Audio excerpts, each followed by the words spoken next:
আচ্ছা গেলাম। কিরে কি করছিস? আমার ভাগের জায়গা বিক্রি করতেছি আমি। জায়গা বিক্রি করছিস? কিন্তু কেন? তোমাকে কি নতুন করে বলতে হবে? কতবার বলেছি আমার প্রত্যেকটা বন্ধুর বাইক আছে, আমাকে একটা বাইক কিনে দিয়েছো, দাওনি। এজন্য বাধ্য হয়েছি আমার ভাগের জমি বিক্রি করার জন্য। আমি তো তোর ভালোর জন্যই কিনে দিনি। দেখ ভাই, বোঝার চেষ্টা কর, জায়গাটা বিক্রি করিস না।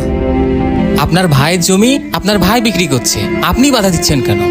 আর আপনাদের তো জমির অভাব নাই, এইটুকুন বিক্রি করলে তো কোনো সমস্যা নাই। আপনি আজারা পেছ লাগেন না। দুই ভাইয়ের মাঝখানে এসে আপনি কথা বলেন না।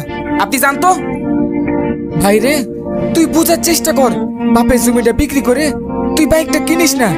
আমি তোর ভালো চাই। তুই আমার ভালোই চাস না, তুই একটা মিনমিনে শয়তান। এমনিতে তুই ফকিনীর মতো থাকলেও তলে তলে মেলা সম্পদ করায় রেখেছিস। ভাই রে, তুই এই কথাটা আমাকে বলতে পারলি? তুই যদি এখন এখান থেকে না যাস তাহলে আমার মুখে আরো খারাপ খারাপ কথা শুনতে পাবি। ঠিক আছে, তুই আমারে 2টা দিন সময় দে।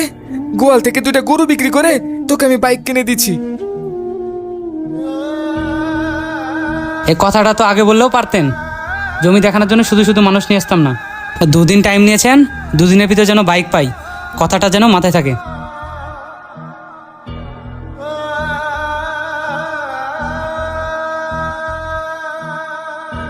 আচ্ছা, তোর সমস্যাটা কোথায় বলতো? নতুন একটা বাইক কিনলি, বন্ধুদেরকে নিয়ে একটু ঘুরতে যাবি, ভালো লাগবে নাতে তুই মন খারাপ করে বসে আছিস। এগুলো ভালো লাগে বলতো? তুই থাকতো ভালো লাগছে, আমি বাসায় যাবো।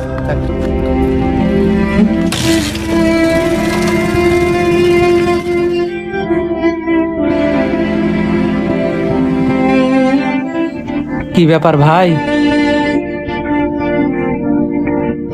বাইকটা কেনার পর থেকে তুমি আমার সাথে ঠিক মতো কথা বলো না, ঠিক মতো একসাথে বসে খাবার খাও না। আমাকে দেখলে কেমন যেন তুমি আড়াল হয়ে যাও। ভাই, আপনি আমার উপর রাগ করে থাকেন না, ওই জন্য বাইকটা বিক্রি করে দেন, তাও আমার সাথে কথা বলেন। আমি আমার ভুল বুঝতে পারছি ভাই, আমাকে মাফ করে দাও ভাই।